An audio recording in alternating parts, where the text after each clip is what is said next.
पूरे दिल्ली एनसीआर और पश्चिमी यूपी के शहरों में कहीं से भी गाड़ी चोरी हो, उनमें से अधिकांश सीधे मेरठ के सूतीगंज मोहल्ले में पहुंचती हैं।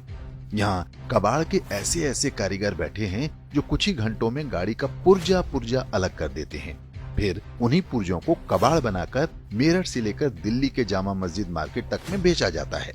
ये कोई बहुत दबी छिपी बात नहीं है। पुलिस प्रशासन से लेकर सरकार तक सबको पता है। सब जानते हैं कि सूतीगंज में क्या होता है, लेकिन किसी भी सरकार ने इसको हाथ लगाने का प्रयास नहीं किया। वैसे भी पुलिस प्रशासन के हाथ सूतीगंज तक पहुंचते भी तो कैसे? वो तो समुदाय विशेष के कबाड़ियों की बस्ती है। किसकी मजाल जो उन पर हाथ डाल दे। मुलायम और अखिलेश से लेकर मायावती तक मुख्यमंत्री आते जाते रहे। प्रतिदिन सैकड़ों की संख्या में चोरी की गाड़ियां सूतीगंज में लाकर काटी जाती रहीं।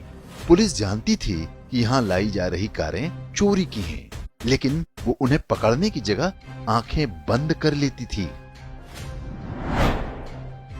लेकिन तभी उत्तर प्रदेश में योगी आदित्यनाथ की सरकार आ गई। इसके बाद तो मानो सूतीगंज के कबाड़ कारोबार पर ग्रहण लग गया। मुख्यमंत्री की हरी झंडी मिलते ही यूपी पुलिस ने सूतीगंज के पूरे अवैध बाजार को उजाड़ दिया। इस बस्ती का किंग कबाड़ी हाजी नईम उर्फ हाजी गल्ला पुलिस के हत्थे चढ़ गया। उस पर गाड़ी चोरी से लेकर अवैध कारोबार तक के ढेरों मुकदमे दर्ज किए गए। लेकिन इतने से क्या होता है? भारत में मुकदमे तो होते ही रहते हैं। इससे चोरी डकैती और अपराध रुकते हैं क्या? योगी प्रशासन ने हाजी गल्ला की करोड़ों की संपत्ति कुर्क करके उसके कबाड़ के कारोबार की कमर तोड़ दी। अब हाजी गल्ला पुलिस के शिकंजे में है। उसके साथ ही सूतीगंज के जिन अवैध कबाड़ियों पर पुलिस कार्रवाई हुई है, उनमें उसके 4 बेटे भी शामिल हैं। गाड़ी चोरों की ये पूरी लिस्ट 100% सेक्युलर है। कुल लगभग 32 बड़े कबाड़ी पुलिस के रेडार पर हैं, जिनकी कुल संपत्ति 10 अरब रुपए होने का आरंभिक अनुमान है। यहाँ कुल 375 छोटी बड़ी दुकानें हैं, जिनमें से मात्र 47 ने जीएसटी नंबर ले रखा था, जबकि कुल सालाना व्यापार 500 करोड़ से ऊपर होने का अनुमान है। तो अगर आप दिल्ली एनसीआर या पश्चिमी उत्तर प्रदेश के शहरों में रहते हैं, तो आपकी गाड़ी चोरी होने की संभावना बहुत कम हो गई है।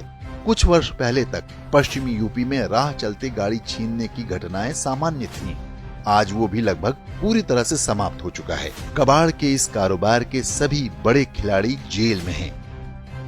लगभग 3 दर्जन कबाड़ी और चोर फरार हैं, जिनमें से अधिकांश की लोकेशन उन राज्यों में मिली है जहां पर उनके किसी पसंदीदा सेक्युलर दल की सरकार है।